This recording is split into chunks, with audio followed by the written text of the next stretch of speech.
और बढ़ेंगे एक और बड़ी खबर की ओर, जो कि उत्तराखंड से ही जुड़ी हुई रहेगी। दरअसल चारधाम यात्रा को अब मौसम प्रभावित कर रहा है। प्रशासन का सुचारू संचालन पर निरंतर फोकस भी है। तीर्थयात्रियों की सुरक्षा को लेकर सरकार लगातार गंभीर बनी हुई है, जो कि चारधाम यात्रा को अब मौसम प्रभावित कर रहा है। इधर प्रशासन का जो सुचारू संचालन पर निरंतर फोकस भी बना हुआ है, लेकिन इसी बीच बदलते मौसम की वजह से चारधाम यात्रा प्रभावित हो रही है। तीर्थयात्रियों की सुरक्षा सरकार की पहली प्राथमिकता है, जिसको लेकर सरकार लगातार काम कर रही है। ज्यादा जानकारी लेंगे, सहयोगी सोनू हमारे साथ जुड़े हुए हैं। सोनू, लगातार बदलते मौसम की वजह से तीर्थ यात्रा तो जो प्रभावित चारधाम यात्रा प्रभावित हो रही है, लेकिन उससे भी महत्वपूर्ण सरकार की जो पहली प्राथमिकता है वो श्रद्धालुओं की सुरक्षा है। उसको लेकर क्या काम किए जा रहे हैं?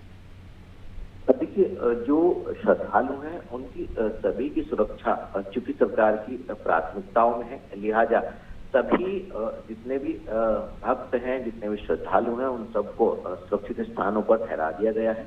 और उनके जो खान पान की व्यवस्था वो भी जिला प्रशासन के स्तर पर की जा रही है। क्योंकि उत्तराखंड में लगातार मौसम का मिजाज बदला हुआ है। कई क्षेत्रों में लगातार बारिश हो रही है और इस बारिश के चलते, बदले मौसम के मिजाज के चलते कहीं ना कहीं सरकारी तंत्र के लिए ये बदला मौसम का मिजाज एक चुनौती बन गया है और इससे यात्रा भी प्रभावित हो रही है। जो यात्रा मार्ग है उन पर जब भूस्खलन होता है तो इसको मोटर मार्गों को दुरुस्त करने में कहीं ना कहीं शासन प्रशासन के लिए एक बड़ी चुनौती है। हालांकि ऐसा नहीं है कि सरकार के स्तर पर प्रयास नहीं किए जा रहे। सरकार गंभीरता से प्रयास कर रही है और जो BRO है, बॉर्डर रोड ऑर्गेनाइजेशन, उसके स्तर से भी लगातार ये कोशिशें की जा रही है कि इस मोटर मार्ग को पूरी तरह से सुचारू कर दिया जाए। क्योंकि बड़ी तादाद में मलबा आया और भूस्खलन हुआ, चट्टान जब टूट कर नीचे गिरी तो मोटर मार्ग बाधित हो गया और इस वक्त भी बाधित है। इसको खोलने के प्रयास किए जा रहे हैं और लगातार हम भी यही कोशिश करते हैं, अपने तमाम दर्शकों से अपील भी करते हैं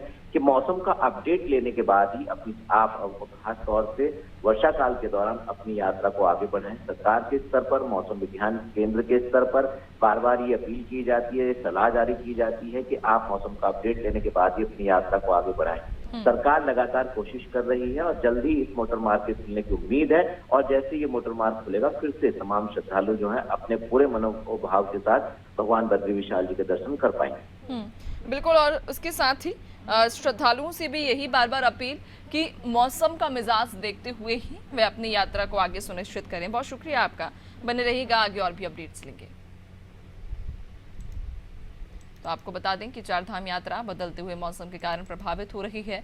लगातार हो रहे भूस्खलन की वजह से जहां नेशनल हाईवे बंद हो गए हैं, बद्री धाम की जो यात्रा है वो प्रभावित हो रही है। हालांकि सरकार लगातार यहाँ पर यात्रियों की, जो श्रद्धालु हैं, उनकी सुरक्षा को लेकर काम कर रही है। उनकी सुरक्षा सबसे महत्वपूर्ण है सरकार के लिए। प्रथम जो प्राथमिकता है सरकार की वो उत्तराखंड पहुँच रहे श्रद्धालुओं की सुरक्षा है।